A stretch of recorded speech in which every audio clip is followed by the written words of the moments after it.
إن الحمد لله نحمده ونستعينه ونستغفره ونؤمن به ونتوكل عليه ونعوذ بالله من شرور أنفسنا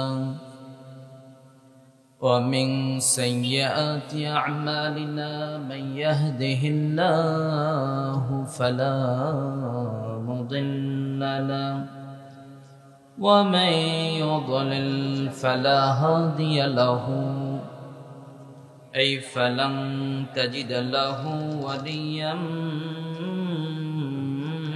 مرشدا ونشهد أن لا إله إلا الله وحده لا شريك له والذي لا ضد له ولا ند له لا مثل له ولا مثيل له لا وزير له ولا كفيل له لا شبه له ولا شبيه له لا ولد له ولا والد له وهو الواحد الفرد الصمد لم يلد ولم يولد ولم يكن له كفوا أحد ونشهد أن سيدنا ونبينا وحبيبنا وبشيرنا ونذيرنا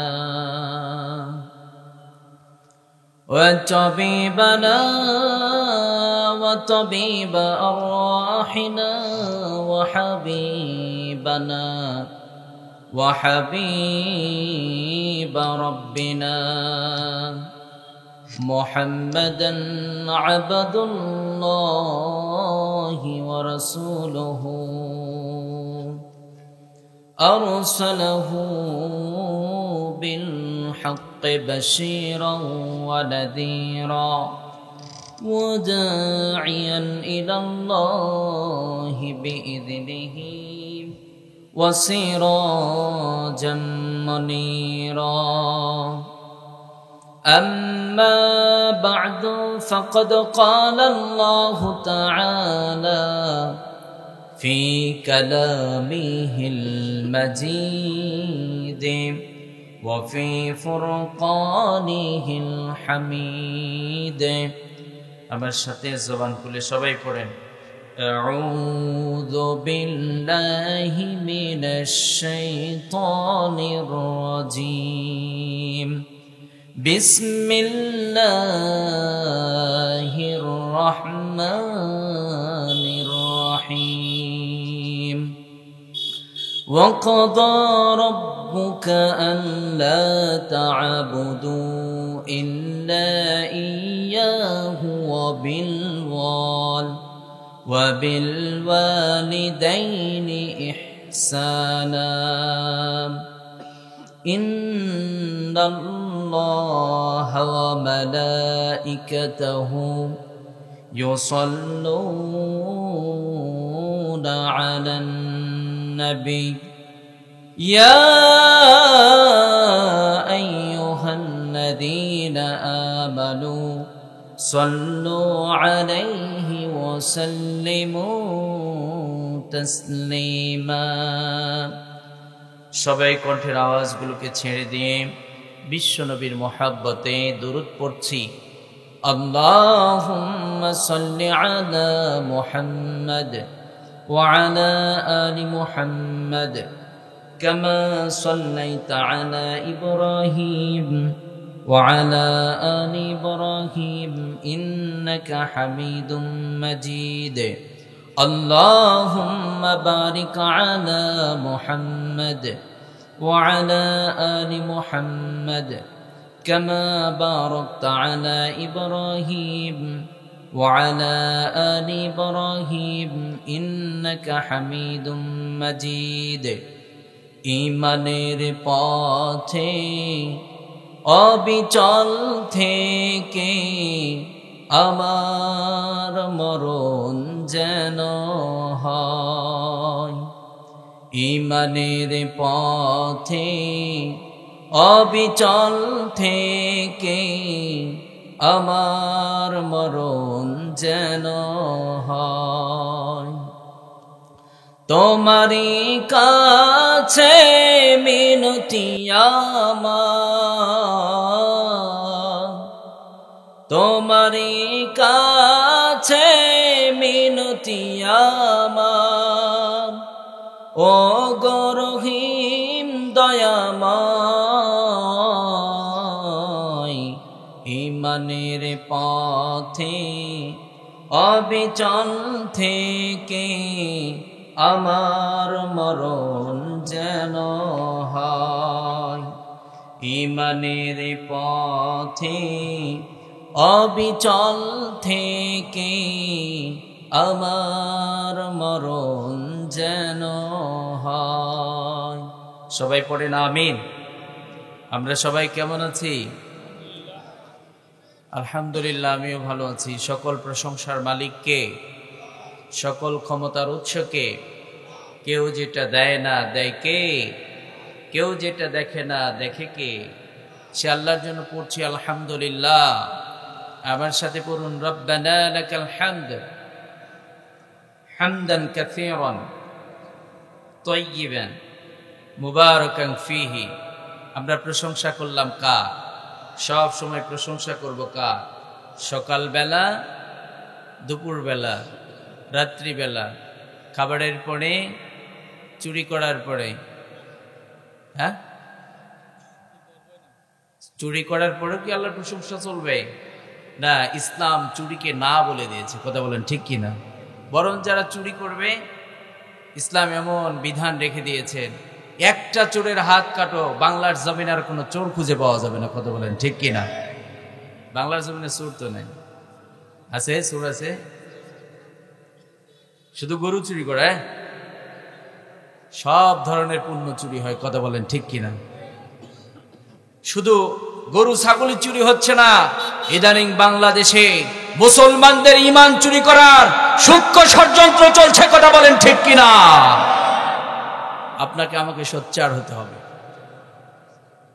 তাহলে আমরা সব সময় প্রশংসা করব একজন সত্তার। তিনি কে? সে আল্লাহর প্রশংসা করতে পেরে খুশি না বেজা? কম কম না বেশি বেশি?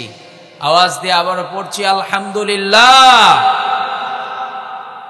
যুবক ভাই, আপনারা যারা দাঁড়িয়ে আছেন, আপনাদেরকে অত্যন্ত বিনয়ের সাথে বলছি, ভদ্রতার পরিচয় দিয়ে মাহফিলে বসে যান। কারণ আজকে যিনি প্রধান আলোচক, আমার অত্যন্ত মহাব্বতের হাফেজ মাওলানা জুবায়ের আহমদ তশরিফ প্রিয় ভাই আমাদের মাঝে উপস্থিত আছেন। অল্প সময়ের মধ্যেই আপনাদের সামনে তিনি আলোচনা করবেন ইনশাআল্লাহ। তো সেহেতু প্রিয় ভাই অনেক দূর থেকে সফর করে এসেছেন, চমৎকার আলোচনা করেন, কণ্ঠটা চমৎকার। এক একটা সঙ্গীত শুনলে কেন যেন হৃদয়টা গলে যায়। তো চমৎকার আলোচনা করেন, অল্প টাইমের মধ্যেই আমাদের মাঝে উপস্থিত হবেন ইনশাআল্লাহ। তবে আমার দায়িত্ব হচ্ছে আমি যেন প্রিয় ভাইকে একটা পরিবেশ দিয়ে যেতে পারি। তো এই জন্য অত্যন্ত বিনয়ের সাথে বলছি, আমাকে সময় বেঁধে দেওয়া হয়েছে, আমি খুব বেশি সময় পাবো না। তো এদিক সেদিক যারা ঘোরাফেরা করছেন, অত্যন্ত বিনয়ের সাথে বলছি, ভদ্রতার পরিচয় দিয়ে আমরা মাহফিলে বসে যাই। গান বাজনার অনুষ্ঠানে আমাদেরকে দাওয়াত দেওয়া লাগে না। কথা বলেন ঠিক কিনা? কিন্তু কোরআনের মাহফিলে মুসলমান আসতে চায় না। কথা বলেন ঠিক কিনা? কিন্তু কোরআনের কাছে আসতেই হবে। কথা বলেন, কোরআন ছাড়া এই জাতির ভাগ্যের পরিবর্তন কখনো কল্পনাও করা যায় না। কথা বলেন ঠিক কিনা? কারণ এই পৃথিবীর ইতিহাসে এমন একটা সময় ছিল, যেই সময়টাকে মূর্খতার যুগ বলা হতো, বর্বরতার যুগ বলা হতো, অন্ধকারের যুগ বলা হতো। সেই অন্ধকারের যুগকে আলোকিত যুগ বানিয়ে দিয়েছেন কোরআনুল কারীম। কথা বলেন ঠিক কিনা? সম্মানিত ভাইয়েরা আমার, অনেক কথা আছে, সেদিকে যেতে পারবো না। তবে আজকে আমি যুবকদেরকে নিয়ে যে কথাটা বলবো সেটি হলো, যুবক ভাই আজকে অনেক জায়গায় যুবকরা এই তাফসির মাহফিলগুলো অ্যারেঞ্জ করছে, কথা বলেন ঠিক কিনা? আগে দেখতাম যুবকরা বৈশাখীর মেলা এই সেই কত আড্ডাবাজি তারা অ্যারেঞ্জ করতো, কিন্তু ইদানিং বাংলাদেশে যুবকরা তাফসির মাহফিলে অ্যারেঞ্জ করে, এটাও আবার কারো সহ্য হয় না, কথা বলেন ঠিক কিনা? কেউ কেউ আবার মিডিয়াতে এসে বলে এই মাহফিল তাফসির মাহফিল তো গান বাজনা সব বন্ধ করে দিল। আছে না নাই? আছে না নাই? তো যে যুবক আজকে তাদের হায়াতগুলোকে কোরআনের জন্য ইনভেস্ট করছে, দ্বীনের কাছে ইনভেস্ট করছে, আল্লাহ সুবহানাহু ওয়া তাআলার কাছে তাদের মর্যাদা কম না বেশি? চিল্লায় বলতে হবে, কম না বেশি? আমার বিশ্বনবী সাল্লাল্লাহু আলাইহি ওয়াসাল্লাম চমৎকার করে বলে দিয়েছেন, যে যুবকগুলো যৌবনে ইবাদত করবে, বিশ্বনবী সাল্লাল্লাহু আলাইহি ওয়াসাল্লাম বলেন শাফুন শাফি ইবাদাতিল্লাহ। বিশ্বনবী সাল্লাল্লাহু আলাইহি ওয়াসাল্লাম বলেন, যে যুবকগুলো যৌবনে ইবাদত করবে, রব্বুল আলামিন কাল কিয়ামতের মুসিবতের দিন, যেই দিন আরশের ছায়া ছাড়া কোনো ছায়া থাকবে না, ওই দিন এই যুবকগুলোকে টান দিয়ে আরশের নিচে ছায়া করে দিবেন একজন, তিনি কে? ও যুবক ভাই, আজকে তোমাকে সিদ্ধান্ত নিতে হবে। তোমাকে একজন মুসলিম হিসাবে তোমার সম্পর্ক থাকতে হবে কোরআনের সাথে, কথা বলেন ঠিক কিনা? ও যুবক, আজকে বিভিন্ন রাজনৈতিক দল তোমাকে টানবে, কিন্তু তোমাকে সিদ্ধান্ত নিতে হবে যে একজন মুসলিম হিসাবে আমার হায়াতগুলোকে কোরআন সুন্নাহ দিয়ে পরিচালিত করার দরকার আছে না না? তাহলে আমরা আজকে অনেক খুশি, যুবক ভাইয়েরা গান বাজনার অ্যারেঞ্জ করে নাই, তারা আজকে তাফসির মাহফিল শোনার ব্যবস্থা করে দিয়েছেন। আমরা খুশি না বেজার? খুশি না বেজার? আমি অত্যন্ত বিনয়ের সাথে আবারও বলছি, ওই যে গেটে যারা দাঁড়িয়ে আছেন দ্রুত বসে পড়ি। এই যে যারা মেলা বাড়ির মধ্যে ঘোরাফেরা করছেন, অত্যন্ত বিনয়ের সাথে বলছি, আমরা প্যান্ডেলের মধ্যে বসে পড়ি। আল্লাহ সুবহানাহু ওয়া তাআলা আপনাকে আমাকে আপনার আমার মূল্যবান হায়াতগুলোকে কোরআন সুন্নাহর পথে ব্যয় করার তৌফিক দান করুন, পড়েন আমিন। সম্মানিত ভাইয়েরা আমার, আমি আপনাদের সামনে মহাবিশ্বের চির বিষয় সুবহানাহু ওয়া তাআলা যে আয়াতে কারিমা তেলাওয়াত করেছি, আপনার আমার জন্য কি মেসেজ রেখে দিয়েছেন, আমরা এগুলো জানবো, জীবনে অ্যাপ্লাই করব ইনশাআল্লাহ। দুইটা হাত একটু উঠান, দুইটা হাত উঠান, একটু নাড়াচাড়া করেন, তাকবীর দিতে হবে, লিল্লাহি তাকবীর। আরো জোরে, লিল্লাহি তাকবীর। আল কোরআনের আলো, কোরআন সুন্নাহর আলো, আলেম ওলামা যেখানে, কোরআন সুন্নাহ যেখানে, লিল্লাহি তাকবীর। আল্লাহ সুবহানাহু ওয়া তাআলা আপনার আমার এই হাতগুলোকে রব্বুল আলামিন কবুল করে নেন, পড়েন আমিন। চিল্লায় পড়েন আমিন। সম্মানিত ভাইয়েরা আমার, আমরা আলোচনায় প্রবেশ করছি, তবে খেয়াল রাখতে হবে আজকে আমি যেন এই তাফসির মাহফিল থেকে কোরআন সুন্নাহর কিছু মেসেজ নিয়ে যেতে পারি। রাজি আছি তো? রাজি আছি তো? জীবনটাকে চেঞ্জ করার একটা পরিকল্পনা গ্রহণ আজকে আপনাকে করতে হবে। অনেক ওয়াজ শুনেছেন, কই আজও পর্যন্ত নামাজ পড়েন না। অনেক ওয়াজ শুনেছেন, আজও পর্যন্ত ইসলামের দিকে আপনি ধাবিত হচ্ছেন না। কোরআন সুন্নাহ আপনার ব্যক্তিগত জীবন থেকে নিয়ে আন্তর্জাতিক জীবন পর্যন্ত কোরআনের যে বিধানগুলো আছে, এগুলো কবে মানবেন? এগুলো বাস্তবায়িত করার জন্য সংগ্রাম করার দরকার আছে না নাই? আজকে বড় দুঃখ আর পরিতাপের বিষয়, ৯৫% মুসলমানের দেশে মানুষের আদর্শ, একজন মানুষ আরেকজন মানুষের আদর্শ, তাদের রীতি নীতি কায়েম করবার জন্য রাত দিন তারা খেটে যাচ্ছে, কথা বলেন ঠিক কিনা? কিন্তু বড় দুঃখ আর পরিতাপের বিষয়, আল্লাহর জমিনে আল্লাহর গোলামেরা বুক ফুলিয়ে আল্লাহর কথা বলবে, কোরআন সুন্নাহর কথা বলবে। আজকে আমরা কোরআন সুন্নাহর সেই কথাগুলো বলতে পারি না, কথা বলেন ঠিক কিনা? কিন্তু মুসলমান তো সেই জাত, জীবন দিয়ে দেবে, সম্পদ দিয়ে দেবে, সব কিছু দিয়ে দেবে, কিন্তু কোরআন সুন্নাহ দেবে না, কথা বলেন ঠিক কিনা? আমরা কোরআনের পক্ষে থাকতে রাজি আছি না নাই? আছি না নাই? আল্লাহ সুবহানাহু ওয়া তাআলা আপনাকে আমাকে কোরআন সুন্নাহ অনুযায়ী জীবন গড়ার তৌফিক দান করেন, পড়েন আমিন। তাহলে আমরা আলোচনা শুরু করছি। আপনাকে আমাকে কি মেসেজ দিচ্ছেন রব্বুল আলামিন? রব্বুল আলামিন বলেন, وقضى ربك ألا تعبدوا إلا إياه وبالوالدين إحسانا রব্বুল আলামিন বলছেন, ও গোলাম, আমার প্রথম অর্ডার হচ্ছে, আমার চূড়ান্ত ফয়সালা হচ্ছে, জন্ম থেকে নিয়ে মৃত্যু পর্যন্ত গোলামি চলবে কার? চিল্লায় বলতে হবে কার? লা তা'বুদুনা ইল্লাল্লাহ, আল্লাহ ছাড়া কারো গোলামি করা যাবে না। একজন মুসলিম হিসাবে আল্লাহর কুদরতি কদমে সেজদা দিয়েছি। একজন মুসলিম আল্লাহ ছাড়া কারো কদমে মাথা নত করতে পারে না। কথা বলেন ঠিক কিনা? কিন্তু আজকে বাংলার জমিনে দেখা যায় কিছু ভণ্ড পীর আছে, তারা মাজারে সেজদা করে, আছে না নাই? আছে না নাই? আবার কিছু মায়েরা আছে, সন্তান হয় না, সন্তানের জন্য মাজারে গিয়ে মাজারওয়ালার কাছে সন্তান চায়, এরকম মা আছে না নাই? কিন্তু আমাদের সমাজের কুকুরগুলো কখনো কোনো মাজারে গিয়ে কখনো মান্নত করে না সন্তানের জন্য। কথা বলেন। তাহলে একজন মুসলিম হিসাবে রব্বুল আলামিন অর্ডার করলেন, ও গোলাম, জন্ম থেকে নিয়ে মৃত্যু পর্যন্ত গোলামি চলবে কার? আল্লাহর কুদরতি কদমে ছাড়া অন্য কারো কদমে সেজদা দেওয়া যাবে? আল্লাহ ছাড়া অন্য কারো গোলামি করা যাবে না। আপনি যখন আল্লাহ ছাড়া কারো কদমে সেজদা দেবেন, সাথে সাথে শিরিক হয়ে যাবে। কথা বলেন ঠিক কিনা? আর শিরিক মারাত্মক রকমের জুলুম, খুব ভয়ঙ্কর একটা অপরাধ। রব্বুল আলামিন সব অপরাধগুলো মাফ করে দিতে পারে, কিন্তু এই শিরিকের গুনাহ মাফ করবে না। কথা বলেন ঠিক কিনা? রব্বুল আলামিন এই জন্য বললেন, ও গোলাম, তুমি আমার গোলাম, আমার কদম ছাড়া কারো কদমে সেজদা দিতে পারবে না। তাহলে আমরা যারা এখানে উপস্থিত হয়েছি, আমরা আল্লাহর গোলাম, আল্লাহ ছাড়া কারো কদমে সেজদা দিতে পারবো না। কিন্তু মুসলিম হওয়ার পরে কথার মধ্য দিয়ে শিরিক করা আছে না নাই? দান সাদকার মধ্য দিয়ে শিরিক করা আছে না নাই? কবরে গিয়ে মাজারে গিয়ে সেজদা করে এইরকম মুসলমান আছে না নাই?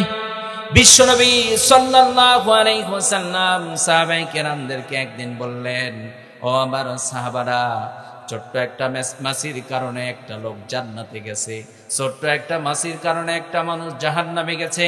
বিশ্বনবী সাল্লাল্লাহু আলাইহি ওয়াসাল্লাম বলার পরে সাহাবায়ে কেরামরা বিশ্বনবী সাল্লাল্লাহু আলাইহি ওয়াসাল্লামকে বললেন, নবীজি, ছোট্ট একটা মাছির কারণে একটা মানুষ জান্নাতে গেছে, আবার ছোট্ট একটা মাছির কারণে একটা মানুষ জাহান্নামে গেছে, আমরা বুঝতে পারলাম না।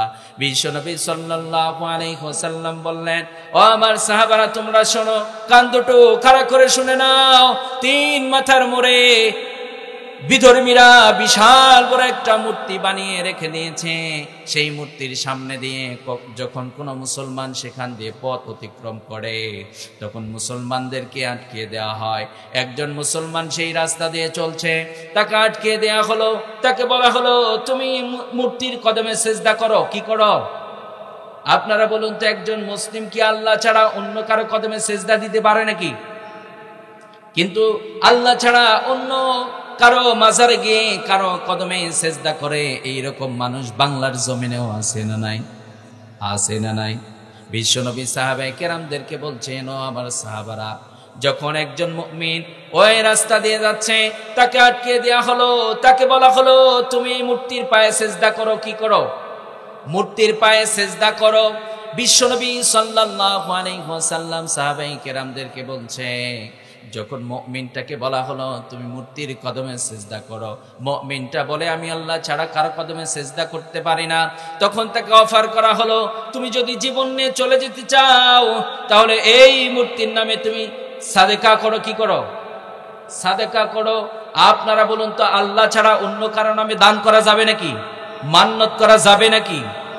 কিন্তু আল্লাহ ছাড়া অন্য কারো নামে দান সাদেকা করে এরকম মানুষ আছে না নাই? বিশ্বনবী সাল্লাল্লাহু আলাইহি ওয়াসাল্লাম সাহাবায়ে কেরামদেরকে শুনিয়ে দিচ্ছেন, ও আমার সাহাবারা, ওই মুমিন ব্যক্তিটাকে বলা হলো, তুমি মূর্তির নামে সাদেকা করো। কি করো? মুমিনটা ডাক দিয়ে বলছে, না, আমি আল্লাহ ছাড়া কারো নামে সাদেকা করতে পারি না। তখন তাকে অফার করা হলো, তুমি যদি জীবন নিয়ে চলে যেতে চাও, তাহলে তাকিয়ে দেখো, মূর্তির নাকের ডগায় ছোট্ট একটা মাছি পড়ে আছে। এই মূর্তির নাকের ডগার মাছিটাকে টোকা দিয়ে মূর্তির নামে হত্যা করে দাও, তাহলে তোমাকে ছেড়ে দেওয়া হবে। মুমিনটা ভেবেছে এই মূর্তির নামে যদি মাছিটা হত্যা করে দেয় আমি আবার আমার কোনো শিরিক হবে নাকি, বুঝতে পারে নাই মূর্তির নামে এই মাছিটা হত্যা করে দিয়ে চলে গিয়েছে। বিশ্বনবী সাল্লাল্লাহু আলাইহি ওয়াসাল্লাম বলেন, ও আমার সাহাবারা, মূর্তির নামে মাছিটা হত্যা করে দিয়েছে, সে যেন এমন হয়েছে মূর্তির নামে মাছি মারার শিরিক করার কারণে সে জীবন নিয়ে গেছে, কিন্তু ডাইরেক্ট আল্লাহর জাহান্নামে চলে গেছে। নাউজুবিল্লাহ। কারণ যাররা পরিমাণ শিরিক করা যাবে নাকি? এই যুবক ভাইরা যাবে নাকি? চিল্লায় বলতে হবে, যাবে নাকি? ইন্না শিরকা লাযুলমুন আযীম, শিরিক মারাত্মক রকমের জুলুম, এমন ভয়ঙ্কর একটা অপরাধ। এই অপরাধের কারণে দীর্ঘদিনের ইবাদত, আপনার সব চাইতে বড় সম্পদ হচ্ছে ঈমান, এটাই বাতিল করা হয়। কথা বলেন ঠিক কিনা? কারণ ঈমান ছাড়া ডাইরেক্ট আল্লাহর জান্নাতে যাওয়া যাবে? ঈমান ছাড়া আপনার নামাজ কবুল হবে না, ঈমান যদি না থাকে আপনার সিয়াম কবুল হবে না, ঈমান যদি না থাকে আপনার কোনো আমল রব্বুল আলামিনের কাছে কবুল হবে না। কথা বলেন ঠিক কিনা? এই জন্য শিরিক করা যাবে না। বিশ্বনবী সাল্লাল্লাহু আলাইহি ওয়াসাল্লাম বলছেন, তারপরে আরেকজন মুমিন যখন ওই রাস্তা দিয়ে চলছে তাকেও বলা হলো, তুমি এই মূর্তির নামে সেজদা করো। কি করো? এই মূর্তির পায়ে সেজদা করো। মুমিনটা ডাক দিয়ে বলছে, না না, আমি সেজদা করতে পারি না, আমি একজন মুমিন, আমি আল্লাহর গোলাম, আল্লাহর কদম ছাড়া অন্য কারো কদমে সেজদা করতে পারি না। বিশ্বনবী সাল্লাল্লাহু আলাইহি ওয়াসাল্লাম সাহাবায়ে কেরামদেরকে ঘটনাটার বর্ণনা দিচ্ছেন। বিশ্বনবী সাল্লাল্লাহু আলাইহি ওয়াসাল্লাম বলছেন, ও আমার সাহাবারা, যখন তাকে বলা হলো তুমি মূর্তির পায়ে সেজদা করো, মুমিন আল্লাহর গোলাম ডাক দিয়ে বলছে, না, আমি মূর্তির পায়ে সেজদা করতে পারি না। এরপরে তাকে বলা হলো তুমি মূর্তির নামে দান সাদকা করো। মুমিন ব্যক্তিটা ডাক দিয়ে বলছে, না, আল্লাহ ছাড়া কারণ আমি দান সাদকা করতে পারি না। তখন তাকে ডাক দিয়ে বলা হলো, তাহলে তুমি একটা কাজ করো, তুমি যদি জীবন নিয়ে চলে যেতে চাও, তুমি যদি আমাদের হাত থেকে বাঁচতে চাও, তাহলে এক কাজ করো, ওই যে তাকিয়ে দেখো মূর্তির নাকের ডগায় ছোট্ট একটা মাছি পড়ে আছে, তুমি নিজ হাতে টোকা দিয়ে মূর্তির নামে হত্যা করে দাও। যদি মূর্তির নামে হত্যা করে দাও তাহলে তোমাকে ছেড়ে দেওয়া হবে। গোলামটা ডাক দিয়ে বলে, না না না, আমি মুমিন, আমি আল্লাহর গোলাম, মাছি মারার শিরিক করতে পারি না, আমি জীবন দিয়ে দেব, কিন্তু মাছি মেরে শিরিক করে আমার ঈমানকে বাতিল করতে পারি না। কাফের মুশরিকরা সেই আল্লাহর গোলামকে ধরে জবে করে দিয়েছে, তাকে হত্যা করে দিয়েছে। বিশ্বনবী সাল্লাল্লাহু আলাইহি ওয়াসাল্লাম বলেন, ও আমার সাহাবারা, সে যেন এমন হয়েছে মাছি মারে নাই, মাছি মারার শিরিকও করে নাই, তাকে হত্যা করে দেওয়া হয়েছে, সে যেন এমন হয়েছে রক্তের নদীতে ভেসে ভেসে ডাইরেক্ট আল্লাহর জান্নাতে চলে গেছে। সুবহানাল্লাহ। এই জন্য প্রিয় ভাইয়ারা আমার, আজকে আপনাকে আমাকে সিদ্ধান্ত নিতে হবে, আপনি যে কাজগুলো করবেন কাজগুলোর মধ্যে দিয়ে যেন শিরিক না হয়, আপনার কথার মধ্যে দিয়ে যেন শিরিক না হয়, আপনার ইবাদতের মধ্যে যেন শিরিক না হয়। যদি আপনি শিরিক করে ফেলেন তাহলে কিন্তু আপনার ঈমান এবং আমল সবগুলোকে বাতিল করা হবে। কিন্তু আজকে বড় দুঃখ আর পরিতাপের বিষয়, এমন কাজ করা হয় আপনার অজান্তে আপনার ঈমান বাতিল হয়ে গেছে, তারপর আমরা বুঝতে পারি না। কথা বলেন ঠিক কিনা? চিল্লায় বলতে হবে ঠিক কিনা? এই জন্য রব্বুল আলামিন বলছেন, ও গোলাম, কেবলমাত্র গোলামি হবে কার? ওয়াকাদা রাব্বুকা আল্লা তা'বুদু ইল্লা ইয়্যাহু ওয়া বিল ওয়ালিদাইনি ইহসানা। রব্বুল আলামিন বলছেন, ও গোলাম, তোমার জন্মের শুরু থেকে নিয়ে মৃত্যু পর্যন্ত গোলামি চলবে কার? এখন গোলামিটা কোন জায়গায় জায়গায় করবেন, কত জায়গায় করবেন? আজকে তো আমরা ভেবে নিয়েছি শুধুমাত্র মসজিদের মধ্যে নামাজ পড়ায় গোলামি। কথা বলেন ঠিক কিনা? চিল্লায় বলতে হবে ঠিক কিনা? অনেকে মনে করে হজ করাই শুধুমাত্র রব্বুল আলামিনের গোলামি। আজকে কিছু মানুষ আছে শুধুমাত্র সিয়াম রাখায় আল্লাহর গোলামি, আছে না নাই? কিন্তু সব জায়গায় আপনাকে গোলামি করতে হবে কার? চিল্লায় বলতে হবে কার? মসজিদে যেমনটি করে রব্বুল আলামিনের গোলামি করেছেন, মসজিদ থেকে বের হয়েছেন, আপনি বিজনেস করছেন, বিজনেসের মধ্যে দিয়েও গোলামি করতে হবে কার? কারণ ব্যবসাকে হালাল করেছেন কে? ওয়া আহাল্লাল্লাহুল বাইআ ওয়া হারামার রিবা। রব্বুল আলামিন বলছেন, ও গোলাম তোমরা ব্যবসা করো, ব্যবসাকে হালাল করে দিয়েছি। কি করে দিয়েছি? ব্যবসার মধ্যে বারাকাত ঢুকে দিয়েছেন কে? কিন্তু রব্বুল আলামিন ব্যবসাকে হালাল করে দিলেন, ওই আয়াতের লাস্টেই বললেন সুদকে হারাম করে দিয়েছি। কথা বলেন ঠিক কিনা? কিন্তু বাংলার জমিনে এমন মুসলমান আছে তারা আল্লাহর অর্ডার গুলো মানে, কিন্তু নিষেধ যা করেছেন এটা তারা মানতে চায় না। তাহলে শুধুমাত্র মসজিদে নামাজ পড়লেন, সিয়াম রাখলেন, হজ করলেন, আপনি প্রকৃতপক্ষেই রব্বুল আলামিনের গোলাম হতে পারবেন না। আপনি যদি রবের গোলাম হতে চান, জীবনের শুরু থেকে নিয়ে প্রতিটা জায়গায় রব্বুল আলামিন যা অর্ডার করেছেন সবগুলোকে জীবনে বাস্তবায়িত করতে হবে। কথা বলেন ঠিক কিনা? রব্বুল আলামিন যা নিষেধ করেছেন তা থেকে নিজেকে ক্লিন করতে হবে, বিরত রাখতে হবে। এই অর্ডারটা দিয়েছেন কে? তাহলে আমরা সব জায়গায় রবের গোলামি করবো, রাজি আছি না নাই? কথা বলেন, রাজি আছি না নাই? মসজিদে যেমনটি করে রব্বুল আলামিনের গোলামি করেছেন, মসজিদ থেকে যখন আপনি বের হয়েছেন কৃষি তো আল্লাহর গোলামি করতে হবে। কথা বলেন ঠিক কিনা? কিন্তু আপনি কৃষক, কৃষির মধ্যে যখন কাজ করছেন, অন্যের জমিনটা যখন আপনি অন্যায়ভাবে কেটে নিচ্ছেন, আপনারা বলুন তো রবের গোলামি হবে নাকি? অনেক বিজনেসম্যান আছে, 1 নাম্বার বলে 2 নাম্বার জিনিস চালিয়ে দেয়, আছে না নাই? আছে না নাই? রব্বুল আলামিন যেই মানুষগুলো মানুষকে ঠকায়, মানুষকে ভোগী দেয়, মানুষকে 1 নাম্বার বলে 2 নাম্বার জিনিস চালিয়ে দেয়, এই মানুষগুলোকে ভয়ঙ্কর একটা মেসেজ দিয়ে রেখেছেন, ও গোলাম দুনিয়ার বুকে যেই কাজগুলো করো না কেন, দুনিয়ার আদালত তোমাকে ছেড়ে দিতে পারে, দুনিয়ার আদালতে টাকার বিনিময়ে বিচার বিক্রি হয়ে যেতে পারে। কিন্তু রব্বুল আলামিন বলছেন, ও গোলাম ওয়াত্তাকু ইয়াওমান তুরজাউনা ফীহি ইলাল্লাহ। রব্বুল আলামিন বলছেন, ও গোলাম তোমরা ওই দিনকে ভয় করো। কোন দিন? চিল্লায় বলতে হবে কোন দিন? মুফাসসিরিনে কেরাম বলেন ওই দিনটা হচ্ছে আখিরাতের দিবস। আখিরাতের দিবসের জবাবদিহিতার ভয়ের কথা রব্বুল আলামিন স্মরণ করে দিলেন। ও গোলাম দুনিয়ার বুকে অপরাধ করেছো, পুলিশ দেখেছে, প্রশাসন দেখেছে, তোমার বিচার করে নাই, অন্যায়ভাবে মানুষকে গুম করা হয়েছে, তোমার বিচার হয় নাই, নিরপরাধ মানুষগুলোকে জেলের মধ্যে আবদ্ধ করা হয়েছে, বিচার করে নাই। কথা বলেন ঠিক কিনা? বিচার হয় নাই, নিরপরাধ মানুষগুলোকে আজকে জুলুম করা হচ্ছে। আপনি ক্ষমতার বাহাদুরি দেখিয়ে মানুষকে আজকে কষ্ট দিচ্ছেন, মানুষকে জুলুম করছেন। আপনি দুনিয়ার বুকে পার পেয়ে যেতে পারেন, কিন্তু রব্বুল আলামিন বলছেন, ও গোলাম দুনিয়ার বুকে দুনিয়ার আদালত তোমাকে ছেড়ে দিতে পারে, দুনিয়ার মানুষ তোমার ক্ষমতার ভয় দেখে তুমি তাদেরকে দাবিয়ে রাখতে পারো, কিন্তু কাল কিয়ামতের মুসিবতের দিন আমি রব তোমাদেরকে ছেড়ে দেব না। কথা বলেন ঠিক কিনা? আজকে বাংলার জমিনে মানুষের প্রতি জুলুম আছে না নাই? চিল্লায় বলতে হবে, আছে না নাই? চোর বাটপার বুক ফুলিয়ে ঘরে। কথা বলেন। পুলিশ প্রশাসন তাদেরকে চোখে দেখতে পারে না। কথা বলেন ঠিক কিনা? কিছুদিন আগে একটা ভিডিও ক্লিপ দেখলাম, দেখার পরে বুকটা যেন ফেটে যেতে চায়। আজকে আলেমদের কি অপরাধ, আলেমদের অবস্থা দেখলে বুকটা কেন যেন ফেটে যেতে চাই। বাংলার জমিনে সব জিনিসের দাম আছে, আলেমদের কদর আমরা করতে পারি না। কথা বলেন ঠিক কিনা? আল্লামা মামুনুল হকের দৃশ্যটা দেখে আমি নিজে কেঁদেছি। কি মানুষ, কি শক্তিশালী একটা মানুষ, সেই মানুষটাকে আজকে এমন করা হয়েছে, নিজে ঠিক মতো চলতে পারে না। বারবার নিউজ করার জন্য সাংবাদিক ভাইয়েরা জিজ্ঞেস করছে, হুজুর আপনি কেমন আছেন?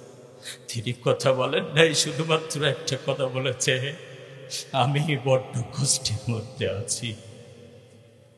আজকে আলেমদের কি অপরাধ? এই বাংলার জমিনে মদখোর বুক ফুলিয়ে ঘরে। কথা বলে ঠিক? বাংলার জমিনে যারা জেনা করে দুর্নীতি করে তারা বুক ফুলিয়ে ঘরে, কিন্তু আলেমদের হাতে বেরি পুড়িয়েছে। কথা বলে ঠিক কিনা? ইতিহাস ভুলে গেলে চলবে না। তোমরা যারা আলেমকে কষ্ট দিয়েছ, দুনিয়ার মানুষ ছেড়ে দিতে পারে, কিন্তু রব্বুল আলামিন তোমাদেরকে ছেড়ে দেবে না। কথা বলেন ঠিক কিনা? আজকে বাংলার জমিনে চক্রান্ত চলছে।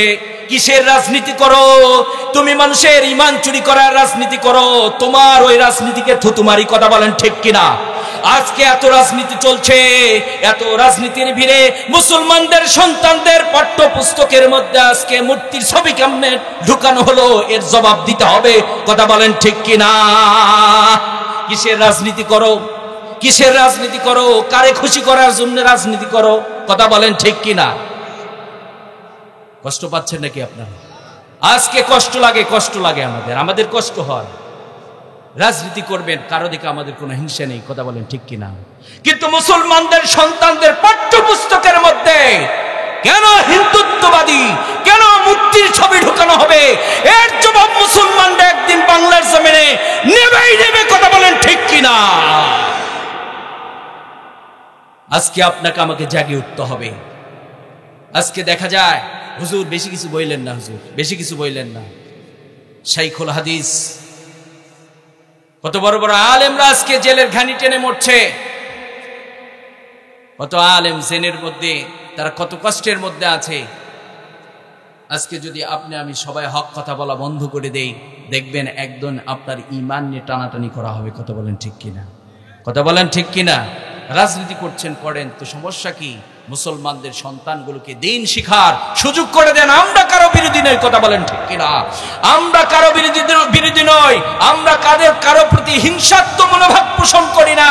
তবে আমাদের ঈমান নিয়ে যদি আপনারা ছিনিমিনি খেলেন, আমরা কিন্তু ছেড়ে দেব না। কথা বলেন ঠিক কিনা? আমরা তাদেরকে ছেড়ে দেব না। সামরিক কষ্ট হচ্ছে, কিন্তু এই দিন থাকবে না। কথা বলেন ঠিক কিনা? কথা বলেন ঠিক কিনা? মুসলমানরা সব সময় বিজয়ী। কথা বলেন ঠিক কিনা? আজকে আমাদের একটু সমস্যা হচ্ছে, তো আমাদের ঈমান এবং আমলের কারণে। কথা বলেন ঠিক কিনা? কথা বলেন ঠিক কিনা? তাহলে আমরা আলোচনা শুনছিলাম, সব জায়গায় গোলামি করব কার? সব জায়গায় গোলামি করতে হবে রব্বুল আলামিনের। আজকে আমি মনে করছি রব্বুল আলামিন বলছেন, গোলাম ব্যবসা করছো, মানুষকে ঠকায়ও না। মানুষকে ঠকানো যাবে না। মানুষকে এক নাম্বার বলে দুই নাম্বার জিনিস চালিয়ে দেওয়া যাবে না। আজকে দেখেন কেমন একটা অবস্থা। আপনি যদি বাজারে মধু কিনতে যান, সিম্পলি মধু কিনতে চান, মধু কিনতে গিয়ে আপনি বিব্রতকর অবস্থার মধ্যে পড়ে যাবেন। আপনি বারবার বলছেন, ভাই এটা কি এক নাম্বার না দুই নাম্বার? এই যে বারবার আপনাকে ফজিলত টজিলত বর্ণনা করে দেবে যে ভাই এটার মধ্যে কোনো খাদ নেই, এটা এক নাম্বার, এটা এক নাম্বার মধু। আপনারা বলুন তো, তারপর আমরা প্রতারিত হই কি হই না? হয় কি হয় না? কিন্তু এই মানুষগুলোর হৃদয়ের মধ্যে যদি আখিরাতের জবাবদিহিতার ভয় থাকতো, আপনারা বলুন তো সেই মানুষগুলো কি অপরাধ করতে পারতো? দুনিয়াতে তো আপনি বিপদের মধ্যে পড়ে গেছেন, আপনাকে একজন না একজন উদ্ধার করছে। কথা বলেন ঠিক কিনা? গভীর রাত্রিতে আপনি পথ হারিয়ে গিয়েছেন, আপনাকে কেউ না কেউ পথ দেখাবে। কথা বলেন ঠিক কিনা? আপনি ক্ষুধার্ত, আপনার মুখে কেউ না কেউ খাবার উঠিয়ে দেবে। আপনার বাবা নেই, মা নেই, কেউ না কেউ আপনার ঘরের ব্যবস্থা করে দেবে। কথা বলেন ঠিক কিনা? কিন্তু আখিরাতের দিবসটা কতটা ভয়ঙ্কর হয়ে যেতে পারে, আখিরাতের দিবসটা কতটা কঠিন হবে। আপনি একটা নেকির কারণে জান্নাতে যাইতে পারবেন না, তখন তার মাকে ডাক দিয়ে বলা হবে, আপনার সন্তান একটা নেকির কারণে জান্নাতে যাইতে পারে না। মাকে যখন বলা হবে, আপনার সন্তান একটা নেকির কারণে জান্নাতে যাইতে পারছে না, আপনি একটা নেকি দিয়ে দেন, তাহলে সে জান্নাতে চলে যাবে।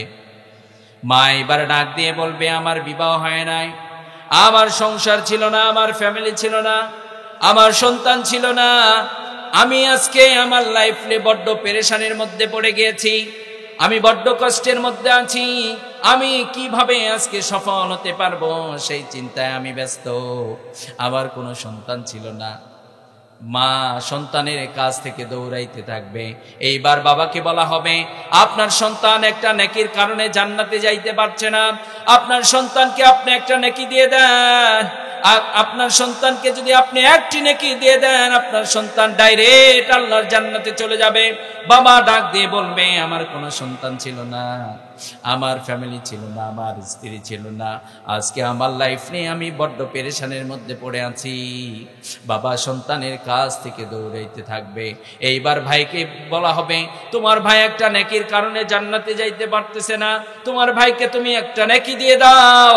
তোমার ভাই বড্ড কষ্টের মধ্যে ছিল দুনিয়ার বুকে, তুমি তার পাশে দাঁড়িয়েছো, তোমার ভাইয়ের শরীরের মধ্যে কেউ যদি আঘাত করেছে তুমি তাকে ছেড়ে দাও নাই, কিন্তু আজকে তোমার ভাই বিপদের মধ্যে পড়েছে, তোমার ভাইকে তুমি একটা নেকি দিয়ে হেল্প করো। এইবার ভাই ডাক দিয়ে বলবে, আমার কোনো ভাই ছিল না, আমার বাবা ছিল না, আমার মা ছিল না, আজকে আমি বড্ড পেরেশানের মধ্যে আছি। ও যুবক ভাই, আজকে তুমি কিসের বাহাদুরি করছো? আখিরাতের দিবসটা তোমার আমার জন্য ভয়ঙ্কর হবে। দুনিয়ার বুকে আখিরাতের সামান যদি তৈরি না করতে পারে, তাহলে আখিরাতে আপনার আমার জন্য কঠিন পরীক্ষা ওয়েট করছে। কথা বলেন ঠিক কিনা? দুনিয়ার বুকে মা আপনার পাশে আছে, মা নেই বাবা আছে, বাবা নেই ভাই আছে, ভাই নেই প্রতিবেশী আছে, আপনার কোনো বিপদ অনুভব হয় না। কিন্তু কাল কিয়ামতের মুসিবতের দিন আপনার কাছ থেকে সবাই দূরে সরে যাবে, আপনাকে একাকিত্ব জীবন গ্রহণ করতে হবে। কিন্তু রব্বুল আলামিনের গোলামি যদি করতে পারেন, কাল কিয়ামতের মুসিবতের দিন আপনাকে আমাকে সবাই ছেড়ে দেবে। কিন্তু রব্বুল আলামিন বলছেন, ও গোলাম, সবাই তোর কাছ থেকে দূরে চলে যাবে, সবাই তোকে ছেড়ে দেবে, তুই যদি আমার গোলামি করতে পারোস, আমি রব্বুল আলামিন তোকে ছেড়ে দেব না। আমি রব্বুল আলামিন তোকে আমার সব চাইতে স্পেশাল জান্নাতটা তোকে দিয়ে দেব। সুবহানাল্লাহ। এই জন্য যুবক ভাই, তোমরা যারা আছো, সব সময় রবের গোলামি করার দরকার আছে না নাই? সব সময় রবের গোলামি করব। সমাজের মধ্যে এমন ভূমিকা আপনাকে আমাকে রাখতে হবে, একটা প্ল্যাটফর্ম গড়ে তুলতে হবে।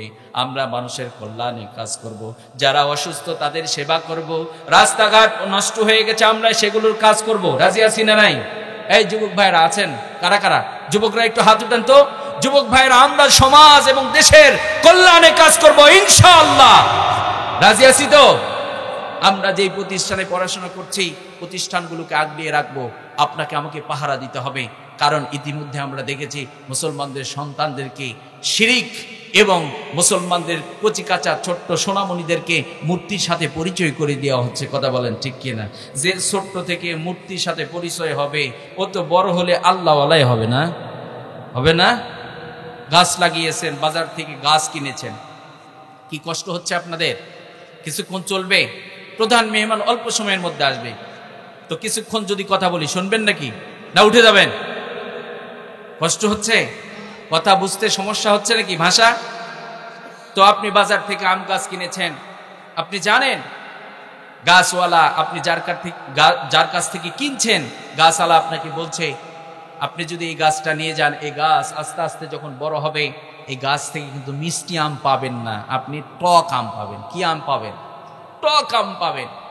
জানার পরেও বেচারা আম গাছ টাকা দিয়ে কিনে এনে দীর্ঘ লং টাইম ধরে গাছে পানি দিয়েছে, সার দিয়েছে, গোবর দিয়েছে, পরিচর্যা করার পরে যখন আস্তে আস্তে গাছটা বড় হয়ে গেছে, একদিন এই গাছে ফল এলো, ফুল হলো, এরপরে ফল এলো, ফল আসার পরে আপনারা বলুন তো, যখন ফলটা মুখে দেবে, মিষ্টি হবে না টক হবে?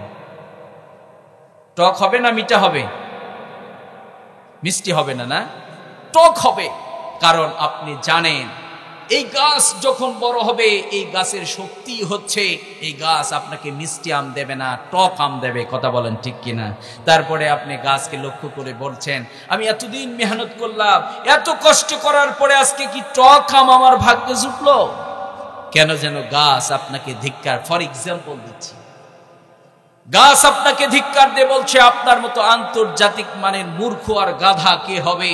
আপনি জানতেন আমি গাছ আপনাকে মিষ্টি আম দেব না, টক আম দেব, জানার পরও পরিশ্রম করেছেন, দীর্ঘদিন পরিশ্রম করার পরে আজকে ফলাফল হচ্ছে আপনাকে টক আম খাইতে হবে। কথা বলেন ঠিক কিনা? যেই সন্তানগুলোকে আজকে গান বাজনা নৃত্য এই সেই দিয়ে, কোরআন শিক্ষা না দিয়ে, আজকে কোরআনের পথ থেকে দূরে রেখে তাদেরকে মূর্তির সাথে পরিচয় করে দেওয়া হচ্ছে, আপনারা বলুন তো, এরাই তো বড় হলে দেশ প্রেমিক হবে, এরাই তো বড় হলে আল্লাহ প্রেমিক হবে, রসুল প্রেমিক হবে। কথা বলেন ঠিক কিনা? হবে না? কেন হবে না? কারণ ভিত্তি স্থাপন যেমন হবে, বিল্ডিংও তেমনই হবে। কথা বলেন ঠিক কিনা? এই জন্য যুবক ভাই, তোমরা যারা আছো, তোমাদেরকে সোচ্চার হতে হবে, আপনাকে আমাকে শক্ত একটা সিদ্ধান্ত নিতে হবে। আমার ফ্যামিলির মধ্যে যেন কেউ শিরিক না ঢুকাতে পারে, আমার ফ্যামিলির মধ্যে যেন কোরআন সুন্নাহ বিরোধী কোনো আইন না ঢুকাতে পারে, আমার ফ্যামিলির মধ্যে আমার ছেলে অথবা ভাইয়ের শিক্ষা পাঠ্য পুস্তকের মধ্যে যেন কেউ কোরআন সুন্নাহ বিরোধী কোনো মতবাদ না ঢুকাতে পারে। এর জন্য সোচ্চার থাকার দরকার আছে না নাই? কিন্তু অধিকাংশ গার্ডিয়ান আছে, ছেলেকে কি পড়ানো হচ্ছে জানেই না। কথা বলেন ঠিক কিনা? কথা বলেন ঠিক কিনা? এটা ভেরিফাই করতে হবে আপনাকে আমাকে। আমরা কারো বিরোধিতা করতে চাই না, কারণ সবাই আপনার আমার ভাই। কথা বলেন ঠিক কিনা? আপনাকে আমাকে সবাই মরতে হবে, কারণ আপনার আমার এই দেশের এত জনপ্রিয় একজন কিংবদন্তি ছিলেন শেখ মুজিবুর রহমান। হায়াতের পুঁজি একদিন সবারই ফুরিয়ে যায়। কথা বলেন ঠিক কিনা? কারণ এই লাইফটা হচ্ছে ওয়ান টাইম, এটা ফুরিয়ে যায়, এটা শেষ হয়ে যায়, এটা একদিন ফুরিয়ে যাবেই যাবে। যত বড় রাজা হোক, বাদশাহ হোক, যত বড়ই মাতব্বর হোক না কেন, এই লাইফটা সবার ফুরিয়ে যাবে। কথা বলেন ঠিক কিনা? একজন ভ্যান চালকের জীবনটাও ফুরিয়ে যাবে, একজন হুজুরের জীবনটাও ফুরিয়ে যাবে। যখন এই ওয়ান টাইম লাইফটা ফুরিয়েই যাবে, তবে ফুরানোর আগে আল্লাহর কাজে, আল্লাহর কোরআন সুন্নাহ অনুযায়ী এই হায়াতগুলোকে ব্যবহার করার দরকার আছে না নাই? পরিচালিত করার দরকার আছে না নাই? তাহলে আমরা আলোচনা শুনছিলাম, সব সময় জন্ম থেকে নিয়ে মৃত্যু পর্যন্ত আল্লাহর চূড়ান্ত অর্ডার হচ্ছে ওয়াকাদা রাব্বুকা আল্লা তা'বুদু ইল্লা ইয়াহু ওয়া বিল ওয়ালিদাইনি ইহসানা। আল্লাহ অর্ডার করলেন, আমার চূড়ান্ত ফয়সালা, এর কোনো নড়চড় হবে না। দুনিয়ার আদালতে বিচার দিয়েছেন আপনি, এটার একটা রায় হয়েছে, আপিল করার সুযোগ থাকে কি থাকে না? থাকে কি থাকে না? রায়টা পছন্দ হয় না, আপনি উচ্চ আদালতে আপিল করতে পারেন, কিন্তু রব্বুল আলামিন বলছেন এটা আমার চূড়ান্ত ফয়সালা, এটার কোনো নড়চড় হবে না। অর্ডারটা করেছেন কে? অর্ডারটা করেছেন কে? তাহলে সব সময় আমরা একজন সত্তার গোলামি করব, তিনি কে? চিল্লায় বলেন কে? তাহলে প্রথম অর্ডার, সব সময় রবের গোলামি করতে হবে। দ্বিতীয় নাম্বার অর্ডারের কথা বলছেন রব্বুল আলামিন, বলছেন ওয়াবিল ওয়ালিদাইনি ইহসানা। রব্বুল আলামিন প্রথম নাম্বার অর্ডার করলেন, গোলাম জন্ম থেকে নিয়ে মৃত্যু পর্যন্ত কেবলমাত্র আমার গোলামি করতে হবে। দ্বিতীয় নাম্বার অর্ডার করছেন ওয়াবিল ওয়ালিদাইনি ইহসানা। রব্বুল আলামিন বলছেন আমার গোলামির পরে তুমি তোমার পিতা মাতার সাথে ইহসান করো। তোমার পিতা মাতার সাথে ইহসান করো, সুন্দর ব্যবহার করো, সুন্দর ভাষায় কথা বলো, তোমার যে অ্যাবিলিটি আছে, অর্থনীতি আছে, সেখান থেকে তাদের পিছনে, তাদের জন্য খরচ করো। অর্ডারটা করেছেন কে? তাহলে দ্বিতীয় অর্ডার হচ্ছে পিতামাতার সাথে সুন্দর ব্যবহার করতে হবে। কিন্তু বড় দুঃখ আর পরিতাপের বিষয়, আজকে দেখা যায় অধিকাংশ সন্তানেরা পিতামাতার সাথে খারাপ আচরণ করে কি করে না? করে কি করে না? এমনও সন্তান আমাদের সমাজে আছে, বাবাটা মূর্খ ছিল, বাবাটা নিজের নামটা সিগনেচার করতে পারতো না, বাবা মূর্খ, কিন্তু ভ্যান চালিয়ে চালিয়ে ছেলেকে ডাক্তার বানিয়েছে, মাস্টার বানিয়েছে। ছেলেটা যখন ডাক্তার মাস্টার হয়েছে, সরকারি জব করছে, সরকারি জব করার কারণে বড় ঘরের মেয়েরা তাকে দেখে পছন্দ করে। যখন বড় কোনো ফ্যামিলিতে বিয়ে করে ফেলে, বিয়ে করার পরে ওই সন্তানগুলো মা বাবার দিকে আর খেয়াল করে না। আসে না নাই? আসে না নাই? অনেক সময় অনেক পিতামাতা মানুষের কাছে বলে বেড়ায় আমার সন্তান আমার সাথে কথা বলে না। অনেক মা মানুষের কাছে বলে আমার সন্তান আমার ওষুধ এনে দেয় না। ও সন্তান তুমি কি খেয়াল করেছ নাকি? এমন একটা সময় ছিল যেই দিন আমার মা, তোমার বাবা, তোমার মা তোমাকে নিজের জীবনের চাইতেও বেশি ভালোবাসা দিয়েছে। কথা বলেন ঠিক কিনা? আজকে বাবাটা বৃদ্ধ হয়ে গেছে, তুমি কখনো কি ভেবেছ তোমার বাবা তোমার জন্য সংগ্রাম করতে করতে আজকে মাজাটা বেঁকিয়ে গেছে? মা নিজে না খেয়ে তোমাকে খাইয়েছে। ও যুবক ভাই, তোমরা যারা আছো, আজকে আমরা সোশ্যাল মিডিয়ার কল্যাণে দেখতে পাই অনেক সময় অনেক সন্তান মায়ের গায়ে হাত উঠে আছে না নাই? বৃদ্ধ মা চলতে পারে না, সন্তান গলার মধ্যে ধাক্কা দিয়ে ফেলে দেয়, এইরকম আছে না নাই? অধিকাংশ ফ্যামিলির ঘটনা হচ্ছে এরকম। মা যখন বৃদ্ধ হয়ে যায়, বাবা যখন বৃদ্ধ হয়ে যায়, সন্তানরা মা বাবার দিকে কেয়ার করে না। আছে না নাই? কিন্তু রব্বুল আলামিনের অর্ডার হচ্ছে আমার গোলামির পরে তোমার পিতামাতার সাথে সুন্দর ব্যবহার করো। আপনার আবার প্রিয় নবী মুহাম্মদ সাল্লাল্লাহু আলাইহি ওয়াসাল্লাম বলেন, ও আমার উম্মতেরা, দুনিয়ার পুরুষের পায়ের নিচে জুতা, জুতার নিচে বালু, কিন্তু দুনিয়ার মায়ের পায়ের নিচে সন্তানের জন্য জান্নাত রেখে দিয়েছেন কে? আল জান্নাতু তাহতা আকদামিল উম্মাহাত। বিশ্বনবী সাল্লাল্লাহু আলাইহি ওয়াসাল্লাম বলেন, ও আমার উম্মতেরা, তোমার পিতামাতার সাথে সুন্দর ব্যবহার করো, মায়ের সাথে এমন আচরণ করো, কারণ তোমার মায়ের পায়ের নিচে তোমার জন্য জান্নাত রেখে দিয়েছেন কে? আবার বিশ্বনবী সাল্লাল্লাহু আলাইহি ওয়াসাল্লাম অন্যত্র হাদিসের মধ্যে বলে, ও আমার উম্মতেরা, তোমার মা বাবা যদি খুশি হয়ে যায়, স্বয়ং রব্বুল আলামিন খুশি হয়ে যাবে। ক্বালা হুমা জান্নাতুকা ওয়া নারুক। রব্বুল আলামিন পিতামাতা যদি খুশি হয়ে যায়, পিতামাতা যদি খুশি হয়ে যায়, পিতামাতা তোমার জন্য জান্নাত, তোমার জন্য জাহান্নাম। আবার পিতামাতার খুশি হচ্ছে রব্বুল আলামিনের খুশি। তার মানে পিতামাতা আপনার আমার প্রতি যদি নারাজ হয়ে যায়, একজন নারাজ হয়ে যাবেন, তিনি কে? তাহলে আমরা যারা এখানে উপস্থিত হয়েছি, মা বাবার প্রতি কি আর করবো? রাজি আছি না নাই? বউয়ের হক বউকে দিয়ে দেবেন, একজনের জন্য আরেকজনের প্রতি জুলুম করবেন না। ইসলাম এমন কোন সংকীর্ণ জীবন বিধান নয় যার মধ্যে কোনো সংকীর্ণতা আছে, বরং ইসলাম আপনাকে শিখিয়ে দিয়েছে বউয়ের হক বউকে দিয়ে দেন, মায়ের হক মাকে দিয়ে দেন, বাবার হক বাবাকে দিয়ে দেন, ভাইয়ের হক ভাইকে দিয়ে দেন, কোনো দ্বন্দ্ব থাকবে না। কথা বলেন ঠিক কিনা? কিন্তু অনেক সময় দেখা যায় সন্তান যখন বিবাহ করে, অনেক সময় দেখা যায় ছেলের বউগুলো শাশুড়িকে দেখতে পারে না, আছে না নাই? বউ শাশুড়ির যুদ্ধ আছে না নাই? যারা বোন আপনারা আমার আলোচনা শুনছেন, আপনার শাশুড়ির সাথে এমন আচরণ করেন, আপনার মার মতো আপনার শাশুড়িকে ভাবেন। আর যারা শাশুড়ি আছেন, নিজের ছেলের বউকে নিজের মেয়ের মতো ভাবেন। আপনার ছেলের বউ একটা ভুল করেছে, আপনি তাকে ক্ষমা করে দেন, তাকে আপনি সময় দেন, সংশোধন হবার জন্য সময় দিয়ে দেন।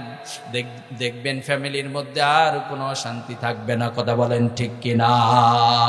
কিন্তু অধিকাংশ ফ্যামিলির মধ্যে দেখা যায় ছেলে বিবাহের পরে কিছুদিন পর থেকে অশান্তির আগুনে দাও দাও করে আমরা জ্বলছি। এইরকম ফ্যামিলি আছে না নাই?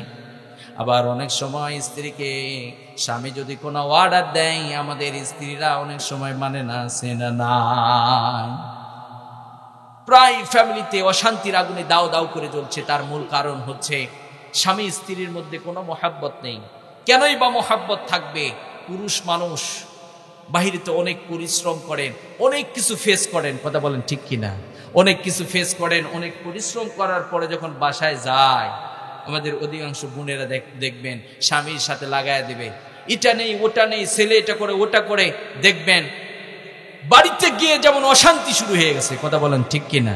আবার কথায় কথায় আমাদের বোনেরা রাগ করে, আমাদের কাছে মাঝে মধ্যে অভিযোগ করে, হুজুর একটু তাবিজ দেন, একটু কিছু দেওয়া যায় নাকি, যাতে করে আমাদের মধ্যে মহাব্বত বাড়ে। তাবিজ দিয়ে কাজ হবে না, হুজুরকে বাটায় খাওয়াইলেও কাজ হবে না। আপনার স্বামীর জন্য আপনার ঘরটাকে শান্তি নির্বাণিয়ে রাখুন, দেখবেন কোনো অশান্তি থাকবে না। কথা বলেন ঠিক কিনা? কথা বলেন ঠিক কিনা? তাহলে রব্বুল আলামিন দ্বিতীয় নাম্বার অর্ডার করলেন, তোমার পিতামাতার সাথে তুমি সুন্দর ব্যবহার করো।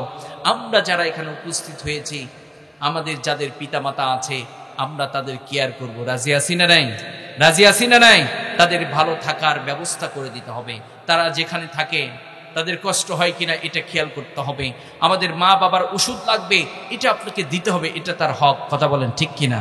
আপনি সব দিয়েছেন, নিয়মিত আপনার স্ত্রীর সাথে দেখা করেন, কিন্তু আপনার মায়ের সাথে দেখা করেন না, তার মানে আপনি আপনার পিতামাতার হক নষ্ট করেছেন। কথা বলেন ঠিক কিনা? কারণ সবকিছু দিয়েছেন, নিয়মিত পিতামাতার সাথে দেখা করতে হবে, এটা পিতামাতার হক। কথা বলেন ঠিক কিনা? কারণ আমাদের মায়া বাবারা আমার কাছে অর্থ সম্পদ চান না, তারা চান আপনার আমার ভালোবাসা। কথা বলেন ঠিক কিনা? আপনি সফর করছেন, বাহিরে গিয়েছেন, দীর্ঘদিন সফর করে যখন বাড়িতে ফিরে আসেন, আপনার ওয়াইফ আপনাকে অর্ডার করবে, আপনি আমার জন্য এটা আনবেন ওটা আনবেন, দুনিয়ার বাজেট আছে না নাই? আপনার মেয়ে আপনাকে বাজেট দেবে, আপনার ছেলে আপনাকে বাজেট দেবে, কিন্তু একজন মানুষ এমন নিঃস্বার্থক ভালোবাসা দেয়, তারা কোনো বাজেট দেয় না। আপনি সফর করে যখন শ্লান্ত দেহটা নিয়ে বাড়িতে প্রবেশ করবেন, আপনার ছেলে আপনার পকেটের দিকে তাকায় থাকবে, আপনার স্ত্রী আপনার পকেটের দিকে তাকায় থাকবে, আপনার মেয়ে আপনার পকেটের দিকে তাকায় থাকবে, কিন্তু একজন মানুষ কেন যেন দূর থেকে তাকিয়ে আপনাকে দেখছে। সবার কাছ থেকে যখন আপনি সবার পাওনাগুলো দিয়ে মায়ের কাছে গিয়ে দাঁড়ায়ছেন, মা কেন যেন আপনার দিকে অপলক নয়নে তাকিয়ে আছে। আপনার মা আপনাকে ফার্স্ট টাইমে যেটি বলবে, ও বাবা, তোমার কত কষ্টের সফর ছিল, তোমার চেহারাটা কেন যেন শুকিয়ে গেছে, তুমি কত কষ্ট করেছো, তুমি কি ঠিকঠাক খাবার খেয়েছো? আপনি যদি ওই মুহূর্তে আপনার মাকে 500 টাকার একটা নোট দিয়ে দেন, আপনার মা টাকাটা নেবে না, কথা বলেন ঠিক কিনা? বরং আপনাকে বলবে, বাবা টাকার প্রয়োজন নেই, তুই ভালো থাকিস, এই কামনাই সব সময় করি। আল্লাহু আকবার। এইরকম ভালোবাসা মা বাবার মধ্যে ঢুকিয়ে দিয়েছেন কে? এই জন্য সেই মা বাবার সাথে সুন্দর ব্যবহার করতে হবে, সুন্দর কথা বলতে হবে। মা বাবার সাথে যদি আমি বেয়াদবি করি, তাহলে মরণের সময় কালেমা নসিব হবে না। কারণ বিশ্বনবীর সাহাবী হযরতে আলকামা রাদিয়াল্লাহু তাআলা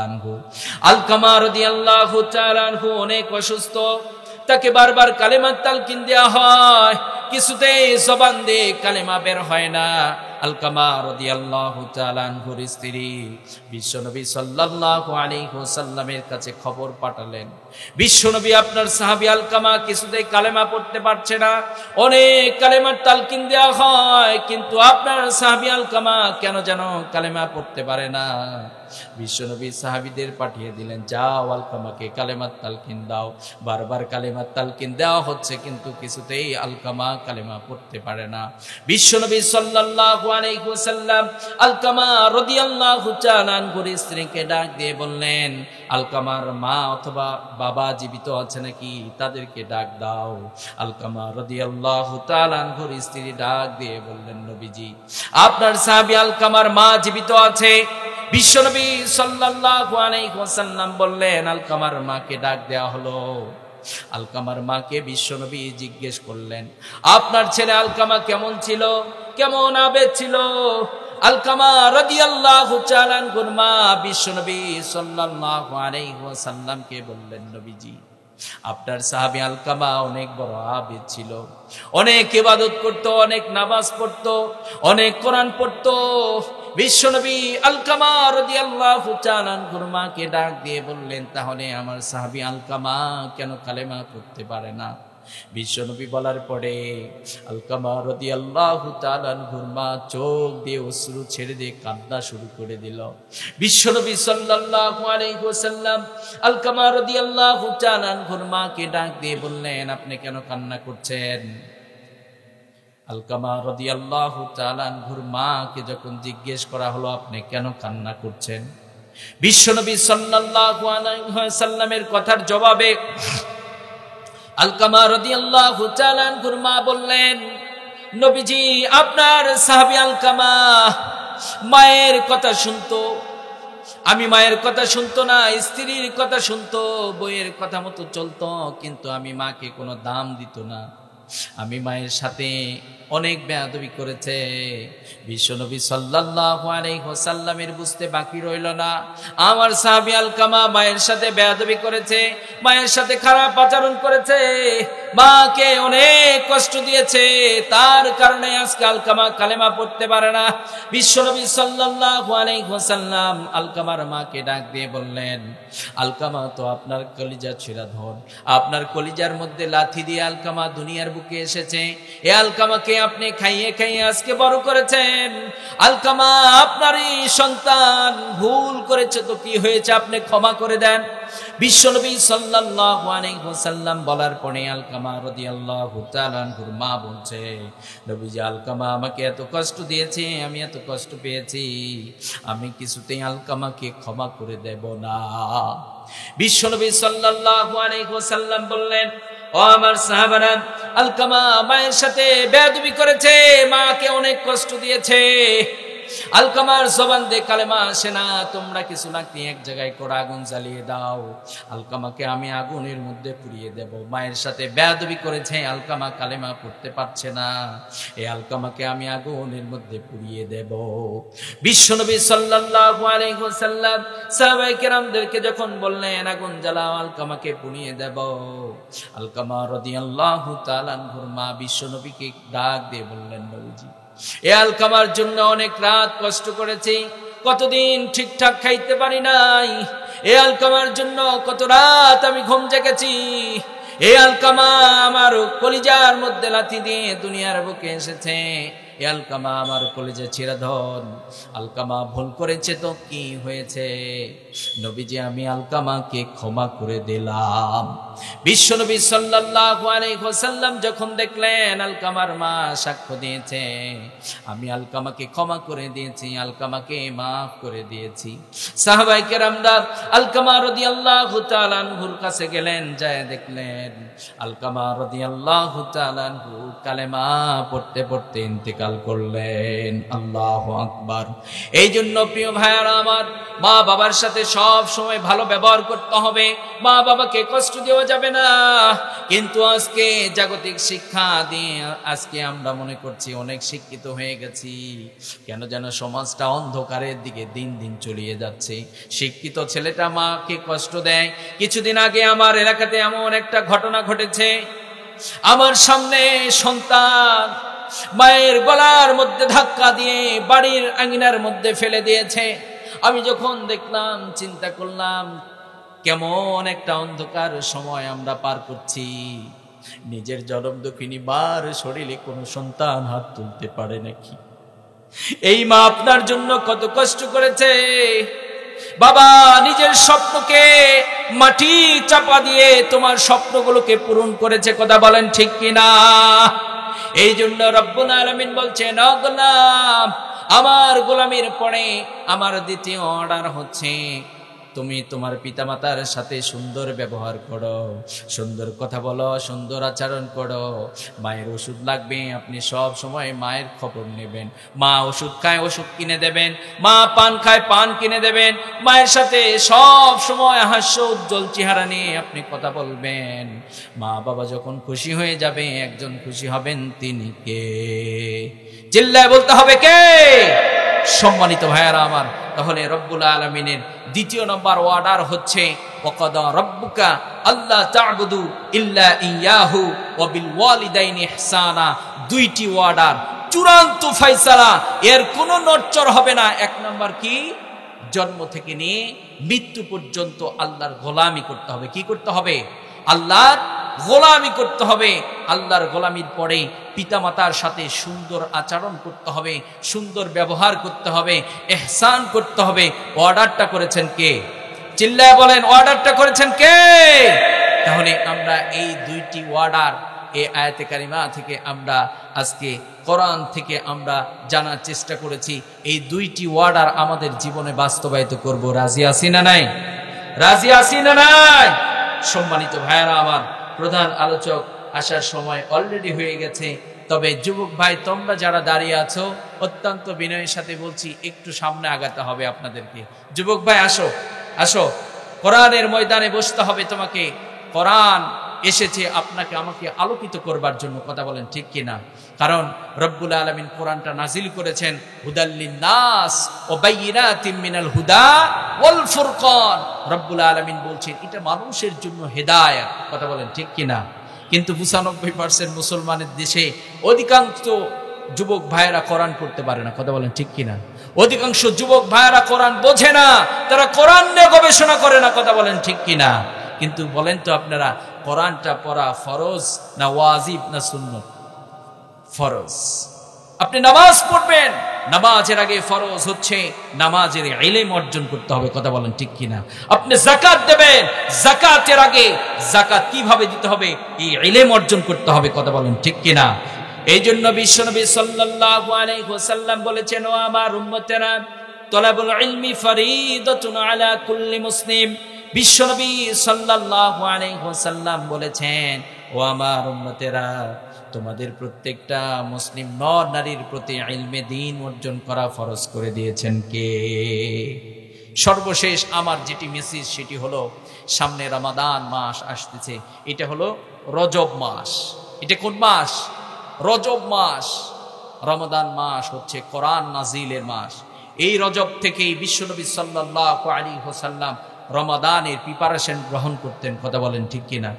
বিশ্বনবী সাল্লাল্লাহু আলাইহি ওয়াসাল্লাম রজব মাস যখন শুরু হয়ে যেতেন, একটা দোয়া বেশি বেশি পড়তেন। আমার সাথে পড়েন, আল্লাহুম্মা বারিক লানা ফি রজব ওয়া শাবান ওয়া বাল্লিগনা রমাদান।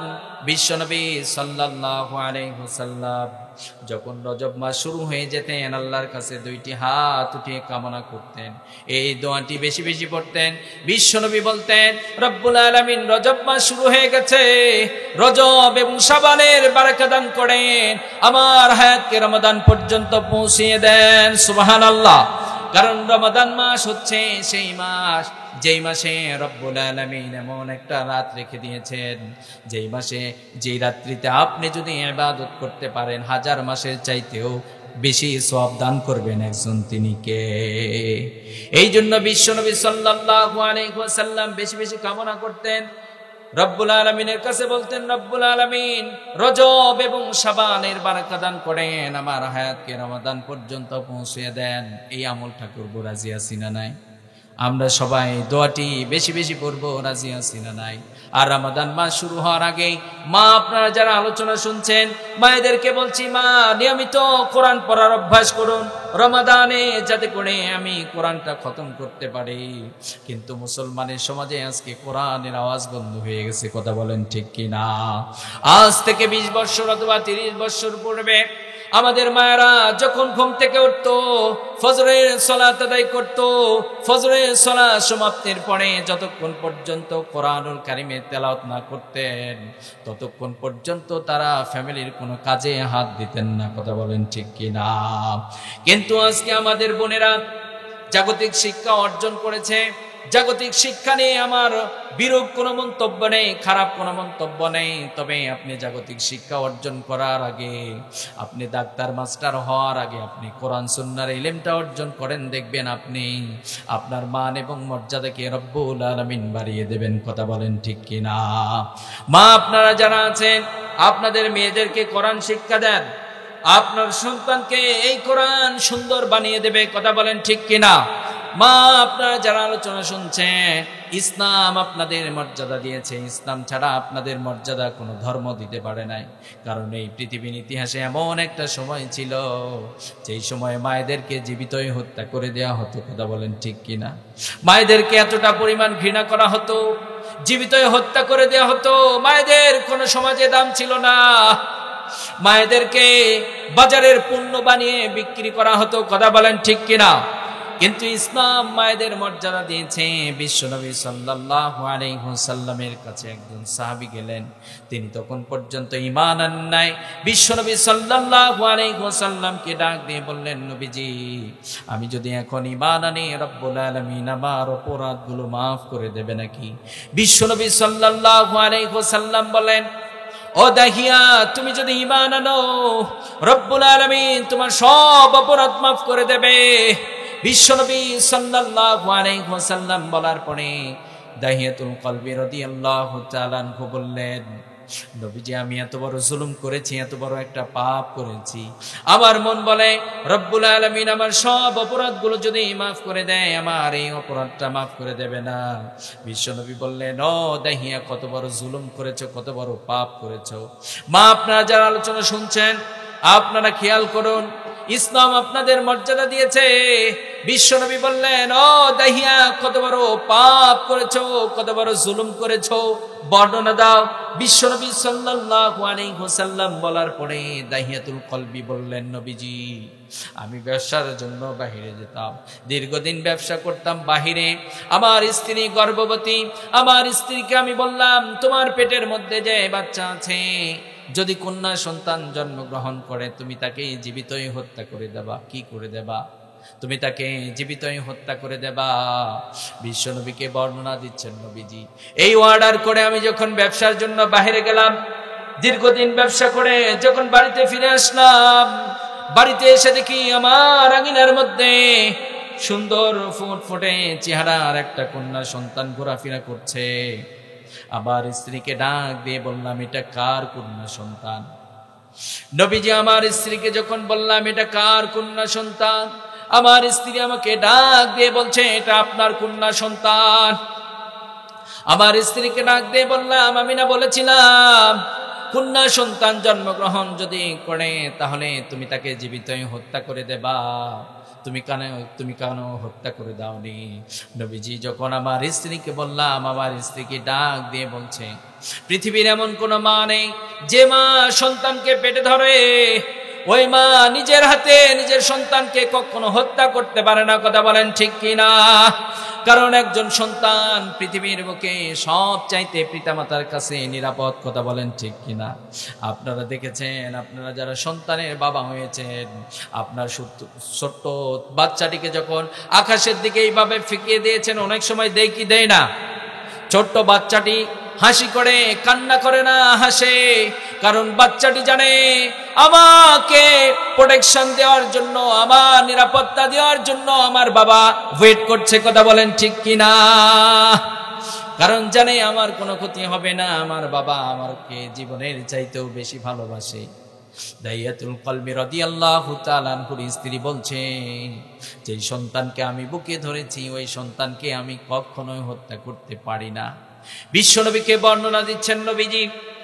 আমার স্ত্রীকে বললাম, কন্যা সন্তানকে সুন্দর করে সাজিয়ে দাও, আমরা বাবা মেয়ে মরুভূমির দিকে ঘুরতে যাব। কন্যা সন্তানটিকে সুন্দর করে সাজিয়ে দেয়া হলো। বাবা কন্যা সন্তানটিকে নিয়ে মরুভূমির দিকে চলতে শুরু করলেন। দীর্ঘ পথ চলার পরে একটা পাহাড়ের পাদদেশে গিয়ে দাঁড়ালেন। দাঁড়ানোর পরে সন্তানকে দাঁড় করিয়ে রাখলেন। সন্তানকে দাঁড় করিয়ে রেখে দাইয়াতুল কলবি রাদিয়াল্লাহু তাআলা আনহু গর্ত খনন করা শুরু করলেন। গর্ত খনন করছে, গাটা ঘেমিয়ে যাচ্ছে। কন্যা সন্তানটি ডাক দিয়ে বলছে, বাবা চলেন, এই উত্তপ্ত বালুর মধ্যে কষ্ট করার দরকার নেই, চলেন আমরা বাড়িতে চলে যাই। আপনার কষ্ট হয়, উত্তপ্ত বালুর মধ্যে কষ্ট করার দরকার নেই, আপনার গাটা ঘেমে যাচ্ছে, আপনি বাড়িতে চলেন। দাইয়াতুল কলবি রাদিয়াল্লাহু তাআলা আনহু কন্যা সন্তানটির কচিকণ্ঠের আওয়াজ শোনার পরেও একটু ভালোবাসার সঞ্চার হলো না। গর্ত যখন কমপ্লিট হয়ে গেল, করা শেষ হয়ে গেল, তখন কন্যা সন্তানটিকে ডাক দিয়ে বলছে, মা তাকিয়ে দেখো কত সুন্দর একটা গর্ত খনন করা হয়েছে। মা তাকিয়ে দেখো কত সুন্দর একটা গর্ত খনন করা হয়েছে। কন্যা সন্তানটি বুঝতে পারে নাই, যখন গর্তটা দেখার জন্য একটু মাথাটা ঝাঁকিয়েছে, বাবা হয়ে কন্যা সন্তানটির গলার মধ্যে ধাক্কা দিয়ে গর্তের মধ্যে নিক্ষেপ করে দিয়েছে। লিল্লাহে তাকবীর, লিল্লাহে তাকবীর।